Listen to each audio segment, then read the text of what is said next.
Datin, bagi sepatah dua kata. Okay, Alhamdulillah kita dapat aktiviti beriadah bersama staf dan pensyarah serta pelajar.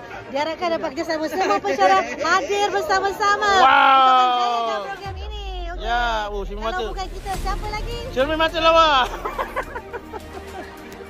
Selamat Hari Guru, selamat bekerja peringkat FPJ Campus Pagi Melaka. Okey, yo.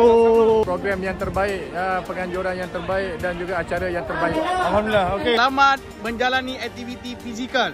Sehat, sehat, sehat. Good morning everyone. I hope you have a good time today. Take care. Now drinking your water. Bye. Okay, thanks.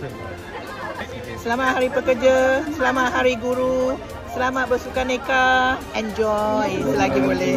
Oh, terbaik. Macam gebilang dan terbilang ni. Oh, ni tengok. Terbaik.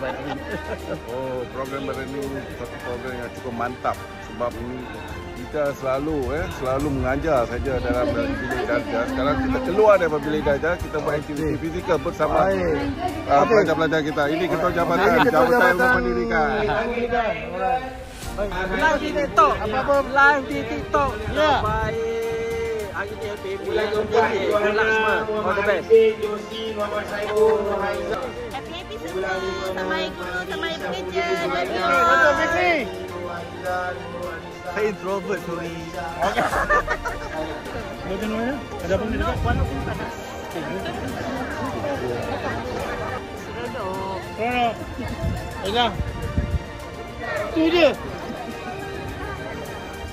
Bas. Itu saja. Patah dua kata. Okey. All the best semua yang enjoy sukaneka. Sempena sambutan Hari Guru, sambutan Hari Pekerja, kita buat yang terbaik, fun-fun je, jangan gaduh-gaduh, enjoy. Alright. Assalamualaikum. Ada pengarah sangat. Kumpulan Orchid akan menang. Kumpulan kedua Khadijah Muhammad Johari. Pelajar ataupun pensyarah? Pelajar. Pelajar. Okey, pelajar boleh berikan sepatah kata. Selamat Hari Guru kepada semua pendidik dekat FPJ. Apa lagi?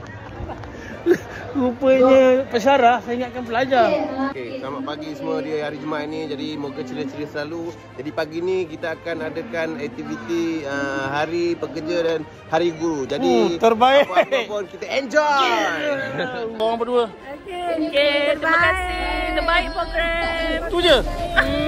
Seorang lagi. Ini adalah pensyarah baru. Berikan sikit sepatah dua kata. Saya nak menang hari ni. Okey.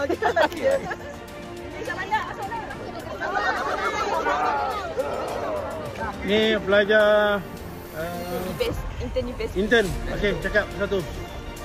Yang ni kan Baik gila. 4 episod. Oh, dia kata Ada pelajar F1. kan? Okey. Oh, suka ke mana? Masuk je baik. Aku bukan kumpulan ni dah. Esok pagi ni. Tak cukup 2 orang. Tak cukup 2 orang. Belum lagi kan? Kau nak kata apa, Man? Letas kotak belum lagi. Zamani dan Fajar.